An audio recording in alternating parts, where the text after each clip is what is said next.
Welcome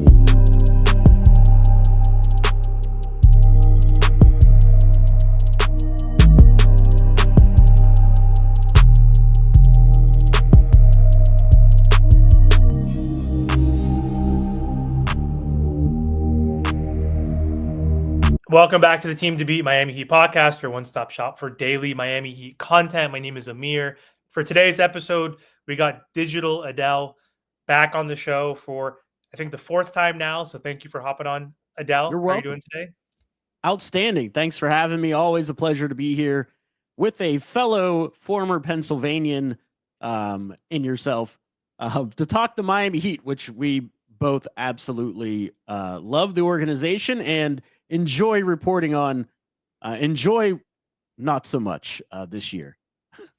Yeah, it's been rough. But the Miami Heat made the playoffs after winning 2 play-in games, which a lot of Heat fans predicted could happen or would happen. And now we find ourselves in a hole against the Cleveland Cavaliers, the number 1 team in the East, the second best team overall record-wise in the NBA.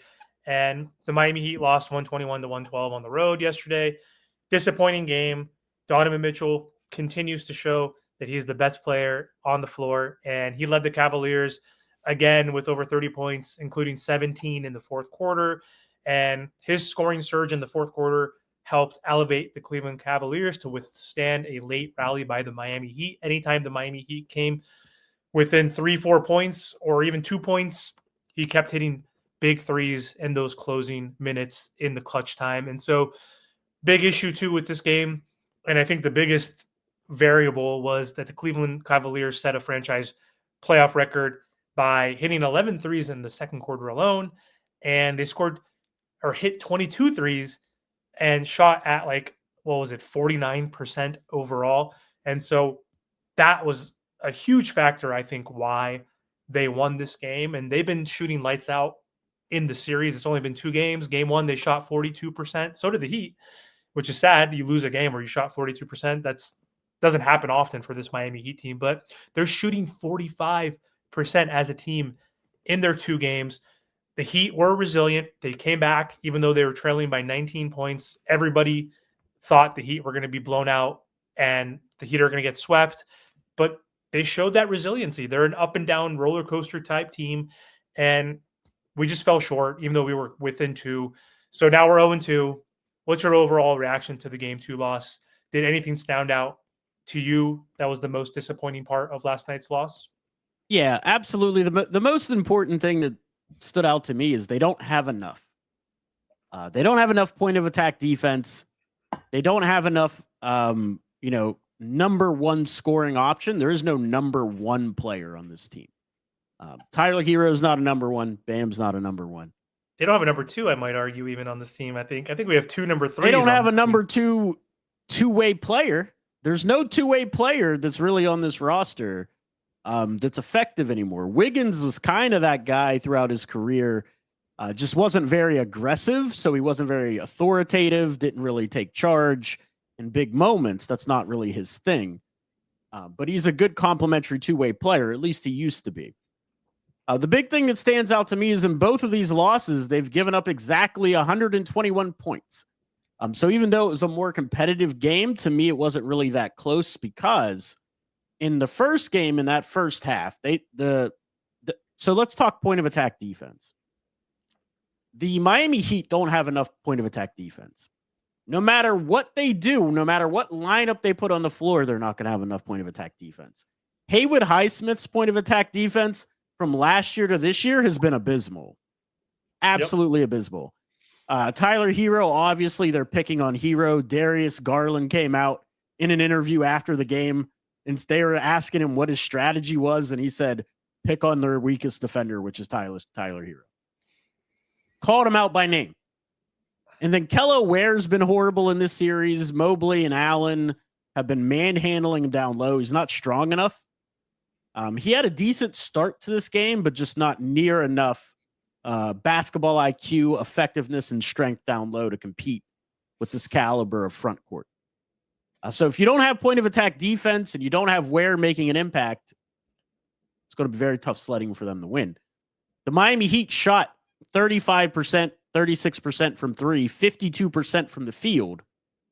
But it's not enough when you can't get stops on the other end. That's my overarching thought and theme on what happened. And all of it's on the defensive end. Yeah. That point of attack is a huge issue because as they're getting downhill into that paint, and they have the ability to spread the floor with their bigs. I mean, Jared Allen's playing in that dunker spot, but you saw Mobley hit 3 threes last night. So he is spreading the floor, getting Bam on the perimeter. And Bam is not playing that point of attack. Usually he plays that free safety role, but he's not so much on the perimeter in this series. So to your point, we made our biggest adjustment, which was putting Davion in there because he is our best point of attack defender by far now. And Haywood maybe is our third or fourth. He would have probably been number 2.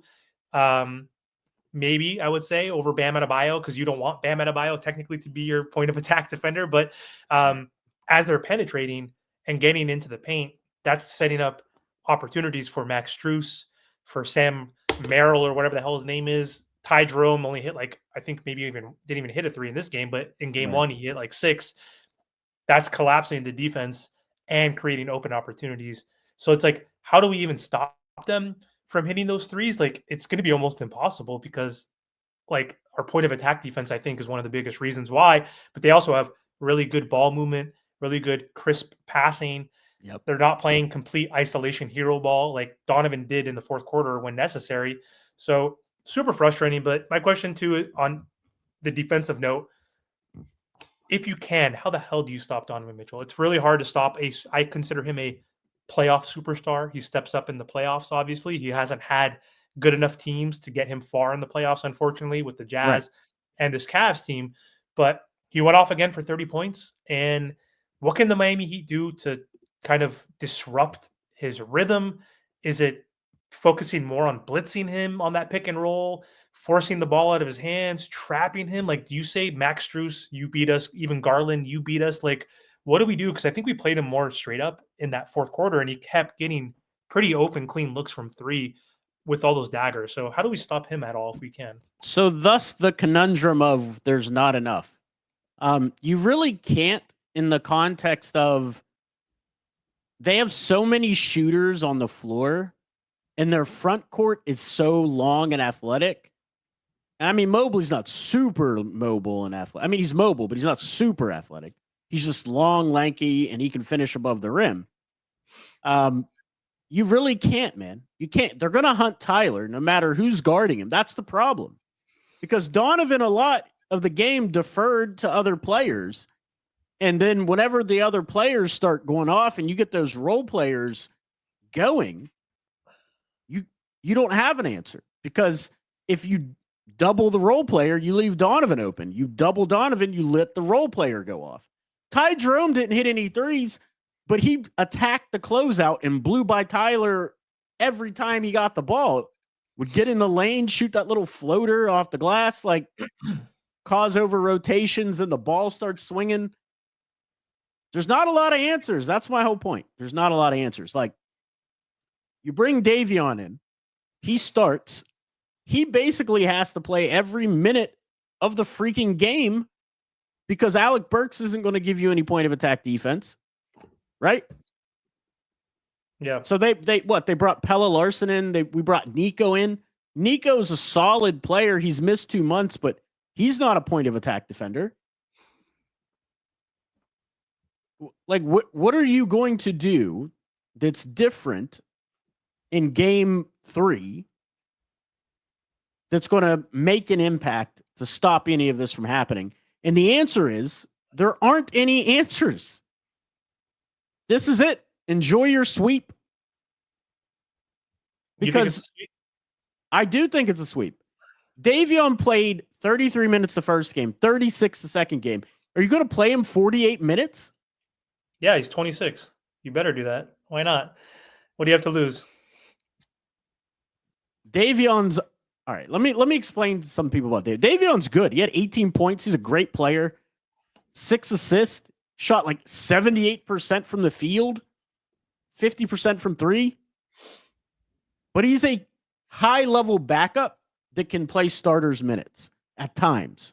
He's not a starter for his career. He isn't. Now, can he work himself into that? Can he improve to be that? Maybe, but he's not that right now. You'll see it at times with Davion that he gets a little erratic with his offense, gets caught in the air sometimes. He had 2 turnovers, which isn't a ton, but it's still one of those things where you can play Davion, but at what point does he start to diminish? Because his speed is his bread and butter on offense. Without his speed and him being at maximum top gear, he's not going to be nearly as effective. You got to get him some rest at some point. Here's the one thing that I would change. If you really want to win this series, and it's not going to be defensively because you have no choices. I mean, you could play Pella Larson more. He does help. You need to get to the free throw line. The Heat were 75% from the free throw line. They only had 16 attempts for the entire game. Here are your best players. Bam Adebayo, 4 free throws. Tyler Hero, 2. Wiggins, 4. It's not enough. It's not good enough. You have to get to the free throw line, limit the number of possessions, and try to muddy this game up. That's the only chance they have, in my opinion, to win. They're not going to outshoot Cleveland. You can't let Cleveland give up 121 points. You can't. You're going to lose every time. Yeah, I agree. It needs to be a defensive-minded game, but to your point, that is our strength technically. But we're not a top 5 defense like we were last season. Haywood, but you got to slow the pace. Like you can't run with them. Right. And so you're not going to be good at point of attack. Get to the free throw line, stop the clock, slow the game down, limit the number of possessions. It's the only chance they have, in my opinion. But we don't have a guy to do that. That's my point. That's my point. They don't have a number 1. They don't have a guy that's athletic enough to continually get downhill other than Davion. And Davion's only 6 foot tall. So, he's not going to live at the free throw line. Yeah.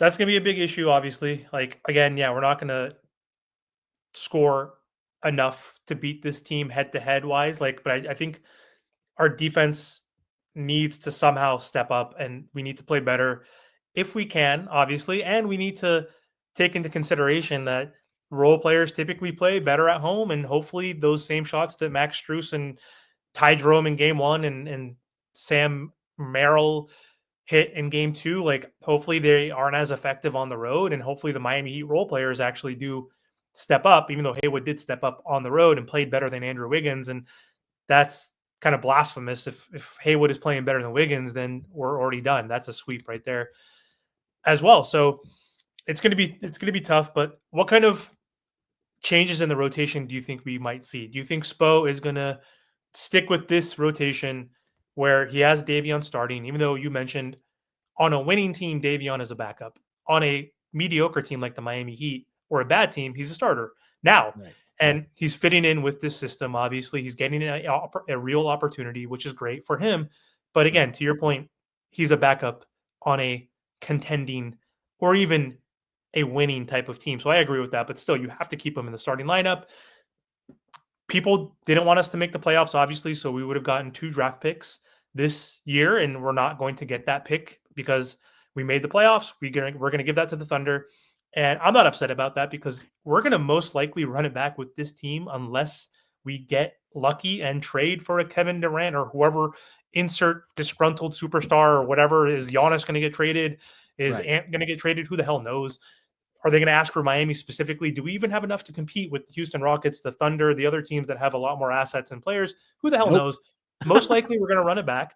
And if Bam gets hurt game 1 and tears his Achilles, which is very possible, or even don't why are you putting that bad mojo in the air? No, I'm not saying that. God. I'm not saying that, but I'm saying I wasn't upset that the picks are lottery protected because I knew going into next season we're going to be essentially running it back with the same team, at least for next year. And if someone does get hurt, a Bam, a Wiggins, or a Tyler, the first month of the season, and they're out for the season, we're not going to be the 10th seed next year. We're going to be the 14th seed. We're going to be competing with the Wizards and the Hornets, right? If that happens. So that's why I'm not upset that it happened. I'm also not upset because players like Jovic, players like Pella, players like Kalel, Right. Players like Tyler, who needs redemption in the playoffs, right? Get those reps, those experience, those minutes. That's We true. didn't play Jovic in that first game because, yes, he missed months and it was hard to get him in.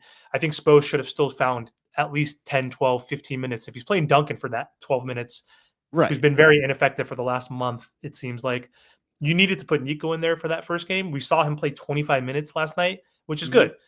I think now the silver lining is we're not good enough. We don't have enough. Play Pella. Don't play Burks. Don't play Slow-Mo. Don't play whoever and keep these rotations moving forward. But do you think we should change the rotations and put a Burks back in if we want to try to compete? Do we play Kevin Love over Khalil Ware to try to guard Jared Allen for 8 minutes to see if Kevin Love can do something? What kind of tricks up his sleeve do we have with the rotations, or do we keep it similar to game two? You don't have any tricks, man. Kevin Love's not walking through that door to save you.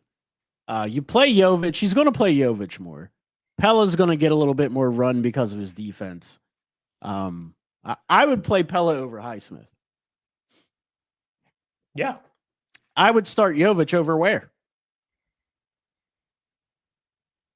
Yep. Who do you put him on? Mobley? Put him on Mobley, put Bam on Jarrett. Yep. The You old see, let me ask you this. First of all, let me say this. Everybody knows when Spo's back is against the wall, he plays small ball. He goes smaller. It's what he does when his back is against the wall. I could see Jovic coming out with Bam, Pella, Hero, Davion. That I could see that happening. I can see Kevin Love playing. He's small ball. I can't Technically, see 6'8". Kevin Love playing. Kevin Love hasn't played in months.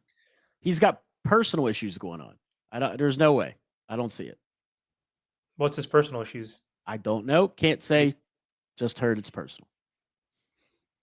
Yeah, we'll see what happens. But yeah, so I just think the rotation is probably going to stay the same in general. I think, yeah, I'm hoping that Nico does get an opportunity to play. And I loved his post game interview saying that like the game was on me. I said that on Twitter and got blasted saying Nico lost the game for them, even though I knew it wasn't just obviously on him. Right. It was on Bam Adebayo for not playing good enough. It was on Andrew Wiggins going 3 for 10 and literally not even playing in the closing lineup, which is just insane.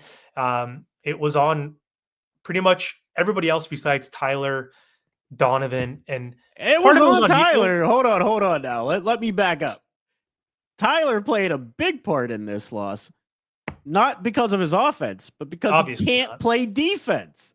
He wasn't as bad as game one though, but still pretty bad. He was bad, dude. Though it not as bad as game one is a very low bar. A very, very low bar. When he literally got hunted by every single player on the floor. What they did this game is when they would put Tyler in those switches, they would try to chase over the top. And so Tyler would pill back. Remember that one run where the Heat cut it to like 6 or 7? And then Tyler was guarding Donovan Mitchell, and he just decided, nope, turned and left. Davion Mitchell tried to come back to guard him. And as soon as he saw Tyler turn his back, he pulled up for that deep three and buried it. That's enough space. That's all. Yeah. That's why those peel switches aren't going to work, because you give a player like of the caliber of Mitchell any bit of daylight, the shot's going up. So yeah. Davion has to show fast. Like Tyler can't turn around like that. But there's just not fast. You're right. This is my point. There's no good solutions trying to hide Tyler on this team because it compromises the integrity of your entire defense. Cleveland's too good for that. That's a good point. They're a good defensive team, not a top tier defensive team, but still good enough. They have balance. They're number 9. They're still top 10. Number 1 on offense in terms of the regular season. It's tough. I don't think the Heat have a shot to win, but I think they have a shot to win tomorrow or Saturday, excuse me. The South Beach flu? I mean, possibly. I don't know. I think I would hope that Donovan Mitchell and those guys would take advantage of them playing so well in the regular season and being a number 1 seed, not to fall for that trick. But if they're going to win any game, I think this could be the only game that the Miami Heat can win. A home court advantage is a home court advantage, even if they're not the best team. Players like Duncan, hopefully Nico and Pella, and even Khalil, if he's going to be in the rotation, are going to be more comfortable at home. And hopefully Spo can, who knows, make some new adjustments. I don't know what other adjustments he could really do. Spo magic. You want to sprinkle some Spo magic on this thing, right? Yeah, he's going to make them shoot better. He's going to make the rim bigger for the Miami Heat side. Whenever the Heat shoot, the rim's going to be like this. And whenever That's the right. Cavs shoot on that side, it's going to be A little smaller. Spo So magic. I like it. what was it? What was there a movie? There's like a 90s movie or 2000s movie where like they like put magnetic strips on the basketball and like when the other team No shot, idea. like, I've seen a lot of basketball movies, but I've never seen that. it must have been like a Disney Channel one. I don't think it was That's Airbud or funny. something. That's hilarious. They literally like put like I don't know. They put some like magnetic strips on the ball so that the opposing team would miss shots. There it is. But yeah, I don't know what Spo can do honestly, but I still think they're going to win Game 3, and I think they're going to lose in a gentleman's sweep. I think because it literally took the Cavs shooting a record 22 threes, 11 in that third quarter for them to win that game. The Miami Heat, this team is that bad, but still Amir, got it within 2. I got to push back on you on that. Cleveland had to shoot that. You know what Miami had to shoot to even be in that game? 36% from 3. It doesn't sound crazy. But, hold on. They had to dominate the paint against Mobley and against Allen. That's the only reason they were even remotely close to the game. They won the rebounding battle. Yeah. They won the rebounding battle, 38-34. They won the points in the paint battle, 44-28. You think that's going to happen again? No, but the delta is not going to be as bad as the delta from the 3-point range. Jesus Christ, that like those 15 points, extra points they got in that second quarter, 45-25, whatever the hell it was dude. Huge, Cleveland still shot 49% from 3. In the previous game, they almost shot 60%. Like I said, in the first half, they were 60% from 3. Yeah, it doesn't. 70%. No matter what the Heat do, Cleveland's going to score over 115 points. Or maybe not. We'll see. I think 110. They can get to if they can get to 110, they can win 112. Dude, the bar is so low now on our expectations. Just hold them to 110. Just 100. Well, they're the number 1 offensive rated team. Like it's not like they're like the 10th the 10th offensive rated team. If that's the case, but like it's why I think they're going to sweep the Heat. It's why I think there's going to be a sweep. They're the number 1 offensive rated team. They're one of the better defensive teams in the East. Miami's in trouble. They're on the ropes. They're getting pounded with overhand rights. Not good. This guy's just waiting for the draft. That's it. That's what Adele's waiting for. 20th pick, baby. Let's go. Ben Serif, come on down. Yeah.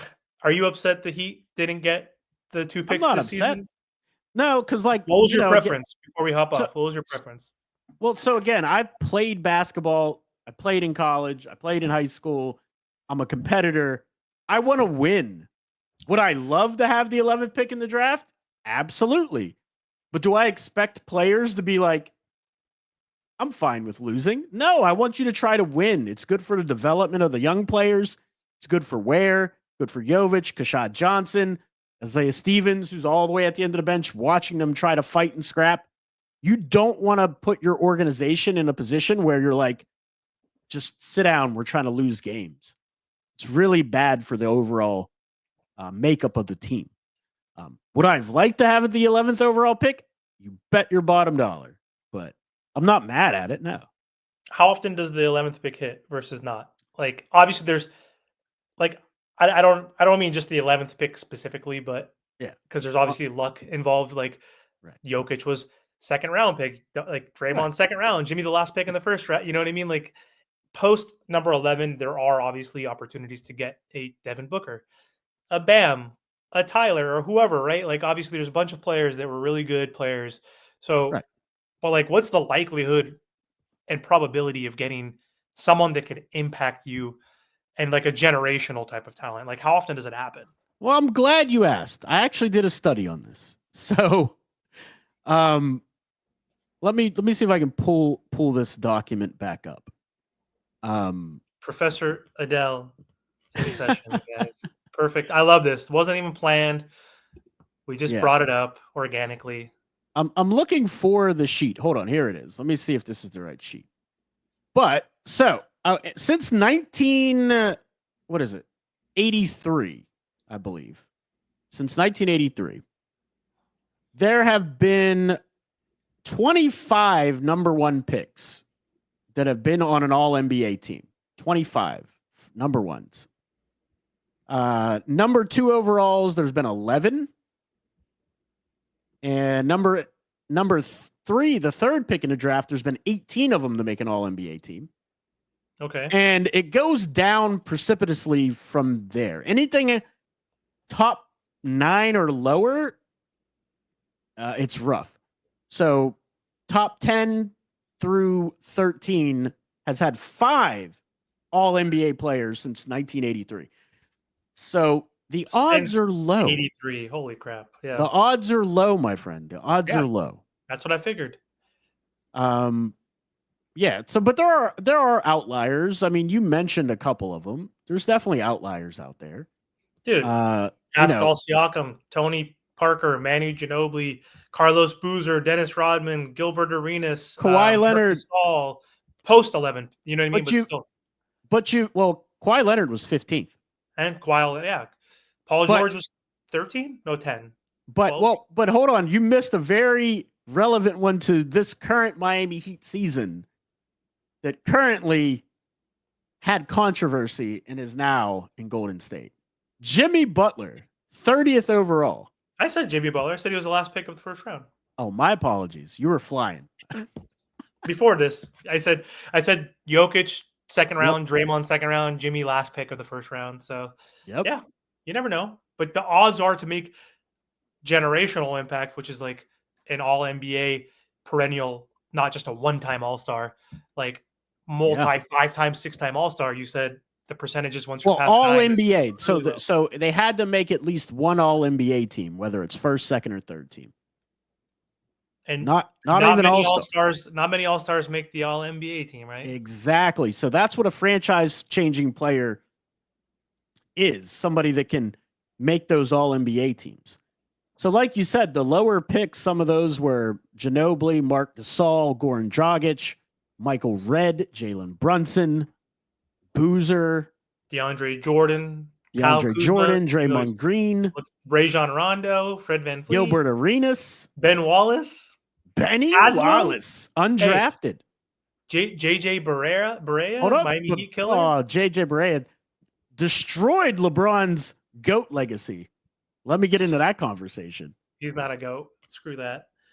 I'll give him number 2. We don't need to get into that, but you give LeBron number 2? I give him number 2. He's definitely not close to Jordan, though. I give him a number. I can give him number 2. Like, these are all nuanced arguments. I can make arguments for other players number 2 as well.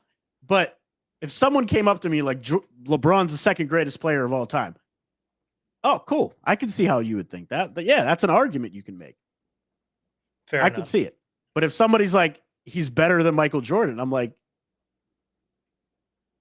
here's 20 reasons why not. I just go 2011 NBA Finals, JJ Barea. And I just, that's it. Explain. Yeah. Even 2014.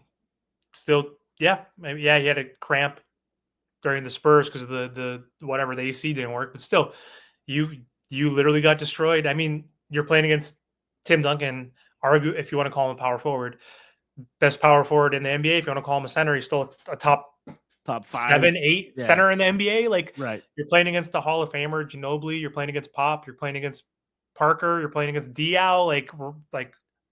Was Robert Horry on those teams or no? I can't remember when Horry left. No, but Horry I'll give you one more thing because we're going way over our time and way off topic. Yes. But one last thing. More fun though. Why are we going to want to talk about the Cavs? I know this is infinitely more fun for me. One last thing. Everybody says, but Michael couldn't win without Scottie. I challenge you to look through the NBA, who the top 10 players were in the NBA in Jordan's time. Go through how many of those players were his teammate, and then go top 10 in the NBA during LeBron's time and find out how many of those guys have ever been his teammate. And go through every NBA team besides maybe the Detroit Pistons, who had a outlier of a team where they had like just the perfect distribution of players. Like, but still, you had your Ben Wallace, who's like your Rodman.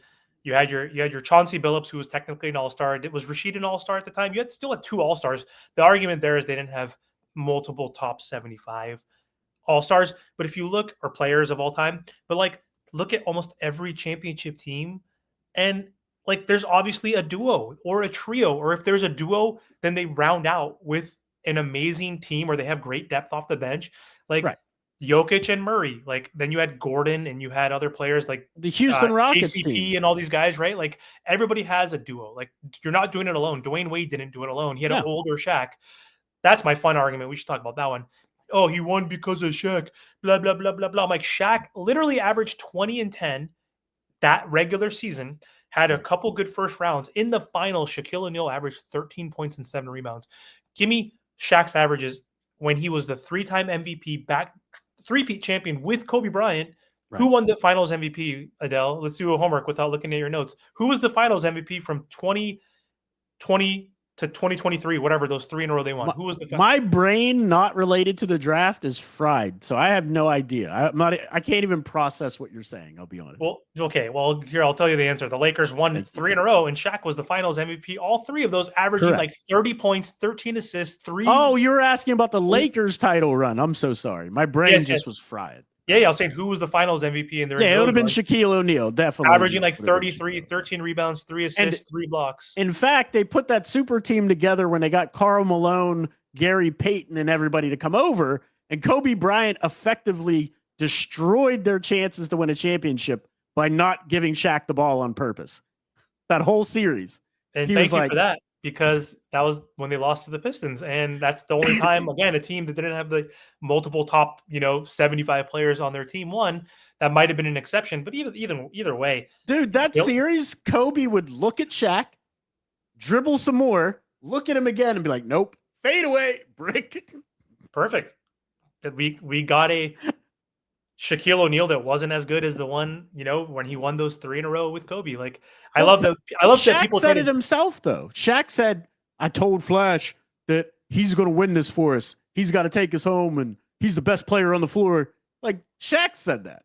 And that was a terrible Shaq impression by me. Shaq was 33-year-old Shaq, not 28-year-old Shaq, and a 5-year difference shows how big of a delta that is, like, from your prime. Like, a 28-year-old Shaq versus a 33-year-old Shaq, that's a guy getting 30 and 13 versus getting 20 and 10 in the regular season. Again, like, obviously the first few rounds he played very well, of course, but in the finals, it was all Dwayne Wade. But I just hate how people say Dwayne Wade won only because of Shaq. It's like, well, yes, no shit, because everybody wins because of a second guy. Dwayne's what, the third best shooting guard of all time? No, James Harden is. I think James Harden. Oh, God. All right, I'm done. I don't even want us to talk about James Harden. Yeah. I hate the way that guy plays basketball. Me too. He may be a great human being. I don't know James Harden. He might be a great human being. Hate the way he plays basketball.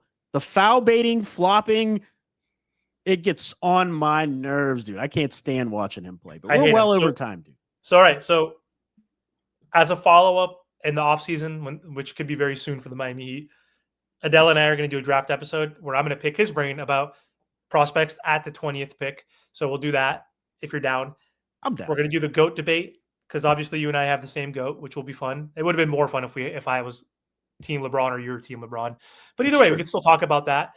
And then we can also just talk about different championship teams, like, and different duos, which is fun. So we went off on a huge tangent, which I didn't expect to do. But yeah, we can do 3 or 4 follow-up episodes during the dog days of summer if you're interested in hopping on once again. Yeah, let Amir know in the comments down below what you want to hear us debate about next. Debate or talk about. We could do. I'm not the big debater. I'm not the Stephen A. Smith or the ESPN guys that say all the bullshit hot takes. Stephen A. Smith doesn't actually use like basketball logic because he doesn't know anything. He just talks. Same with Jeff Teague, who's obviously very popular. He's been saying a lot of stupid shit, like Harden's better than Dwayne Wade and all that crap. So, real quick before you get out, speaking of that, like, I don't really care for Gilbert Arenas, and because he does the same thing. He'll just say anything. But his son was in a tragic car accident, and all the prayers to the Arenas family and thoughts. And I hope he has a full recovery and can continue his basketball career. And mainly, I hope he's healthy and can, and all of that. Like, basketball is secondary. I really hope his kid is okay. Like that is horrific, heartbreaking stuff. Yes. And, again, I don't always see eye to eye with Gil, but for anybody that has children or cares about people and young people, heartbreaking situation with Gilbert Yeah. Arenas' kid. Completely. Hopefully he can fully recover. At least he's alive. That's good news right there, thankfully. Right. But that's just tough, man. I Yeah. feel for Gilbert. Just again, being as a dad myself, I can't even imagine. Yep. And he had a lot of hopes. Obviously trying to Oh join my goodness. USC and like obviously following his dad's footsteps. Like Yep. sucks to see because you always want to see former NBA players and their children, make it to the NBA and succeed and become Right. like Steph Curry, obviously, right? Like someone who Yep. surpassed. Very rare that they surpass their dads, but that was Right. one use case where he did that Well, he's an by alien, right? tenfold. He just happened to give birth to an alien. I mean, Exactly. He was not a complete alien. Dell was a good 3-point shooter in his own right, but no, I mean, but there's nothing on yeah, this I know. planet like anybody's ever seen like Steph Curry. His Fair enough. accuracy is uncanny. Uncanny. It is. All right. Well, let's hop off because we're talking about so many different things. Now we're going to start talking about Dell Curry and Steph Curry and That's right. Seth. Anywho, thank you so much, Digital Adele, for joining us and the program. His prediction, receipts, he said the Heat are going to get swept. I think the Heat are going to win on Saturday. So we're going to play this again as a clip to show that he was completely wrong, as the Heat are going to lose 4-1. So I'm not saying he's completely off, but I think the Heat are going to pull off one game. So anyway, before we hop off, let the audience know about your channel real quick, where they can find your work and where they can find you online. Really appreciate you having me on, Amir. You can find me at Hoops Profile on YouTube and playback.tv/Hoops Profile as well, where me and my co-host Matt Hannafin go through the NBA draft. We do draft all year round. So if you like NBA draft talk, player evaluation, prospect evaluation, that's where you will find the best coverage anywhere. Hoops Profile. Awesome. Thanks again, man. Hope you have a good one. Thank you. Take care.